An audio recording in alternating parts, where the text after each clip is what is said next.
સુરત શહેરમાં રખડતા શ્વાનોનો મુદ્દો ફરી એકવાર ચર્ચાના કેન્દ્રમાં આવ્યો। સુરતના રિંગ રોડ વિસ્તારમાં આવેલી બેગમવાડીની તિરુપતિ માર્કેટમાં ખરીદી કરવા આવેલી મહિલાના માસૂમ બાળક પર રખડતા કૂતરાએ હુમલો કરતા સમગ્ર વિસ્તારમાં અફરાતફરીનો માહોલ સર્જાયો।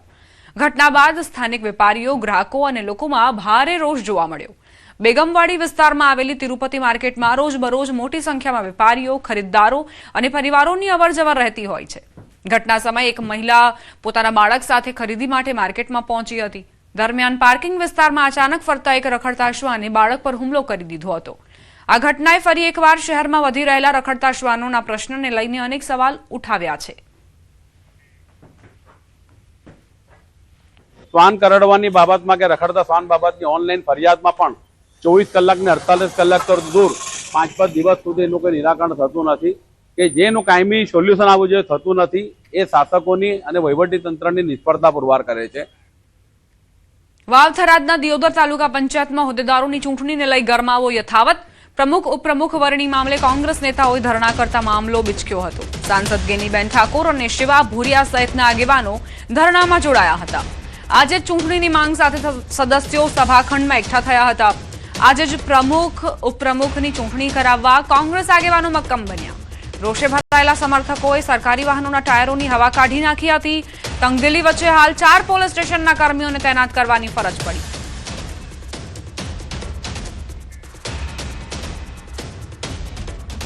ક્યાંક ને ક્યાંક ભારતીય જનતા પાર્ટી લોકશાહીને માનતી નથી। એમના જે પદાધિકારીઓ હોય એ પણ લોકશાહીને માનતા નથી અને કોઈ પણ ભોગે આ તાલુકા પંચાયતની ચૂંટણીમાં કોંગ્રેસનો પ્રમુખ ને ઉપપ્રમુખ ન બેહે એના માટે કરીને એમણે આ કાવતરું કર્યું છે। મુલતવી રાખવી તો પણ એનું પ્રોસિડિંગ તો આપવું પડે। આ તો ખાલી હાજરી આપી બારોબાર નીકળી જાય એટલે તમે એક જાણે જોઈને આખી ચૂંટણીને પ્રભાવિત કરવામાં આવી છે અને એક લોકશાહી હત્યા આજે દિયોદર ખાતે કરવામાં આવી છે। અત્યારે આમાં ધરણા બાદ ચાલુ છે અને ચૂંટણી ગેરકાયદેસર ઈરાદાપૂર્વક ચૂંટણી આ મુલતવી રાખવાની જે કોશિશ કરી છે એ લોકશાહીનું ખૂન થઈ રહ્યું છે। પ્રોસિડિંગ પણ લઈ લીધું છે। હાઈકોર્ટમાં અમે ચૂંટણી અધિકારીને અમે હાઈકોર્ટમાં પીઆઈએલ દાખલ કરવાના છે અમારા સભ્ય દ્વારા અને અમે એમને છોડવાના નથી।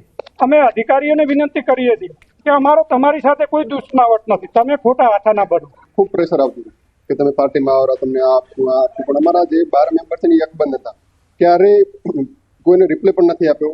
એમને સામું જોયું પણ નથી કે ભાઈ અમારે પક્ષમાંથી આવું કરવું। બારે બંધ મેમ્બર હતા ને એટલે એમ નથી થયું નહીં। એટલે 27 તારીખ સુધી એમને ચૂંટણી થોડીક ફેલાઈને વેરીફાઈ કરી પણ અમારી પાર્ટીમાંથી ક્યારેય કશું થવાનું નથી। અમે 27 તારીખ સુધી તાલુકા પંચાયત છોડવાના નથી। ચૂંટણી પંચમહાલના ગોધરા શહેરમાં છેલ્લા ઘણા સમયથી ગોકળ ગતિએ ચાલી રહેલા વિકાસ કામોના કારણે શહેરીજનોને ભારે હાલાકીનો સામનો કરવો પડી રહ્યો છે। 3 વર્ષથી વધુ સમયથી બની રહેલો ફ્લાયઓવર બ્રિજ હજુ સુધી પૂર્ણ નથી થયો, જ્યારે શહેરા ભાગોળ અને જાફરાબાદ પાસેના રેલવે ફાટક પર બની રહેલા અંડરબ્રિજનું કામ પણ લાંબા સમયથી ચાલી રહ્યું છે। આ કામો અધૂરા હોવાથી ટ્રાફિક જામ, ધૂળ અને ખાડાઓ જેવી સમસ્યાઓ સતત વધી રહી છે। સ્થાનિકોની માંગ છે કે ચોમાસા પહેલા બંને પ્રોજેક્ટ્સ ઝડપથી પૂર્ણ કરવામાં આવે જેથી લોકોને રાહત મળી શકે। નગરપાલિકા મુજબ કામ ફરી તેજ ગતિએ શરૂ કરવામાં આવ્યું છે અને ટૂંક સમયમાં પૂર્ણ કરવાનો પ્રયાસ ચાલી રહ્યો છે। ખૂબ જ ગોકળ ગતિ ચાલે છે, કામમાં કોઈ ઝડપ નથી, જેના કારણે ટ્રાફિક સમસ્યાઓ ખૂબ જ ગંભીર બની છે અને રોડ પર ઘણા બધા ખાડાઓ છે। વાહન ચાલક તરીકે જે ખાડાઓ છે એમાં પટકાવવાની શક્યતા વધારે, જેના કારણે એક્સિડન્ટ થવાની અથવા તો જાનમાલનું નુકસાન અને શરીરને પણ નુકસાન થઈ શકતું હોય છે। છેલ્લા 3 માસથી તો બિલકુલ કામ બંધ છે, તો કયા કારણસર આ કામ અટકી રહ્યું છે તેની ખબર નથી પડતી, જેના લીધે વેપારીઓના ધંધા પડી ભાગ્યા છે। ટ્રાફિક ખૂબ જ જામ થતો હોવાથી કસ્ટમર ઊભા નથી રહેતા અને સીધા નીકળી જાય છે। માટે તંત્રને વિનંતી છે જેમ બને એમ વહેલું ફ્લાયઓવરનું કામ પૂર્ણ થાય તો અમારા ધંધા ફરીથી શરૂ થાય। રોજ આ બ્રિજ ઉપર ખાલી 2 થી 3 લોકલ મજૂરોને ઉપર ચડાવે છે અને 2-3 કલાક કામ કરાવે છે। તો અમારા બધા વેપારીઓની એક માગણી છે કે તાત્કાલિક ધોરણે આ જે કોન્ટ્રાક્ટર છે એને બ્લેકલિસ્ટ કરી અને સારું કામ કરનારો, વધારે ફાસ્ટ કામ કરનારો કોન્ટ્રાક્ટરને કામ સોંપવું જોઈએ। આવનાર સમયમાં ચોમાસું ખૂબ જ સામે છે, ઉપર છે। આ સંજોગોમાં આ કામને તાત્કાલિક પૂર્ણ કરી અને પ્રજાને એના વપરાશ માટે સોંપવું જોઈએ। સરકાર અથવા વહીવટીતંત્ર આ કામ પૂર્ણ કરવામાં સજાગ નહીં થાય તો આવનાર સમયમાં નાગરિક હિતરક્ષક સમિતિ અને પંચમહાલ જિલ્લા કોંગ્રેસને પણ આ અંગે ઉગ્ર આંદોલન કરી અમદાવાદથી સમાચાર. છાશવાલાના મિલ્કશેકમાંથી વંદો નીકળવાનો મામલો. એએમસીના ફૂડ વિભાગે છાશવાલા એકમને 25,000નો દંડ ફટકાર્યો. પોલિટેકનિક 4 રસ્તા પાસે આવેલી છાશવાલાના મિલ્કશેકમાંથી વંદો નીકળ્યો હતો. ગ્રાહકની ફરિયાદના આધારે તપાસ કરી અંજીર શેકમાં મરેલો વંદો નીકળ્યો. સમગ્ર મામલે ગ્રાહકે એએમસીમાં ફરિયાદ કરી હતી. છાશવાલા પ્રોડક્ટ દસક્રોઈ તાલુકામાં બને છે. દસક્રોઈમાં આવેલી છાશવાલાની ફેક્ટરીમાં તપાસ થશે, જેના અનુસંધાને જિલ્લા આરોગ્ય વિભાગ ચેકિંગ કરવા માટે પત્ર લખાવશે.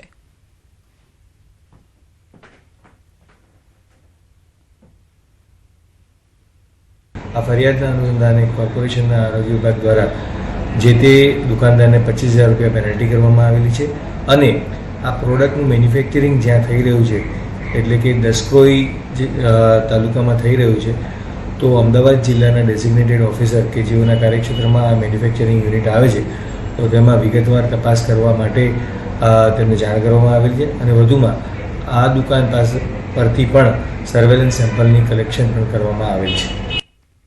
ગીર સોમનાથની જસાધાર રેન્જમાં વન્યપ્રાણી માટે પાણીના પોઈન્ટ કાર્યરત કરાયા.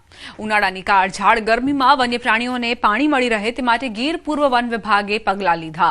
જસાધાર રેન્જ વિસ્તારમાં 46 પોઈન્ટ, જ્યારે સમગ્ર ગીર પૂર્વમાં 250થી વધુ પાણીના પોઈન્ટ કાર્યરત કરાયા.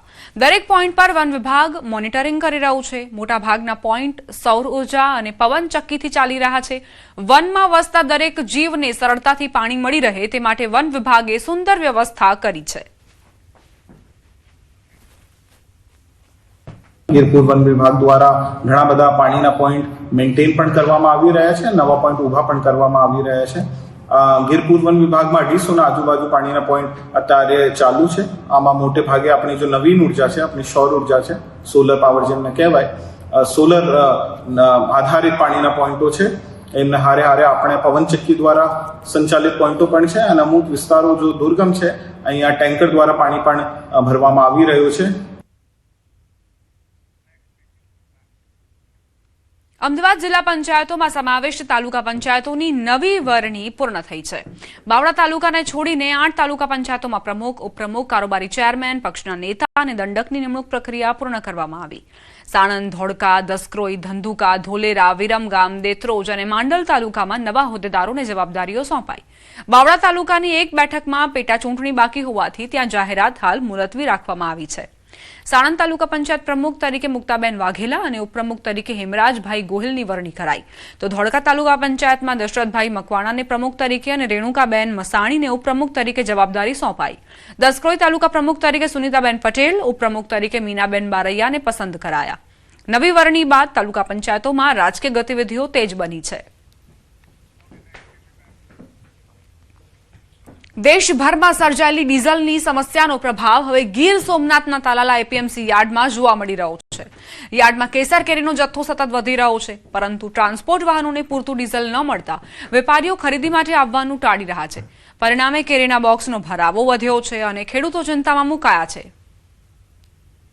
પરંતુ કેરીની પરિસ્થિતિ એવી છે કે અત્યારે જ્યાં ડીઝલની પરિસ્થિતિને ઉભા હિસાબે કેરીનો ભરાવો તાળા યાર્ડમાં બહુ થઈ ગયો છે, જેને હિસાબે આજે ખેડૂતોના ભાવમાં સહન કરવાનો વારો આવી. 250 થી 300 રૂપિયા મિનિમમ એક બોક્સ ભાવ ઘટાડો આવે છે. ડીઝલના હિસાબે ભાવ ઘટી છે. સરકારે આ બાબતે કંઈક યોગ્ય પગલાં લેવા જોઈએ. અન્ય મોટા જે શહેરોમાં છે એને ડીઝલના હિસાબે કોઈને ગાડીઓ મળતી નથી, એટલે એ વેપારી અહીંયા તાલાળા પહોંચી નથી શકતા. 3 દિવસ પહેલા હું તમને કહું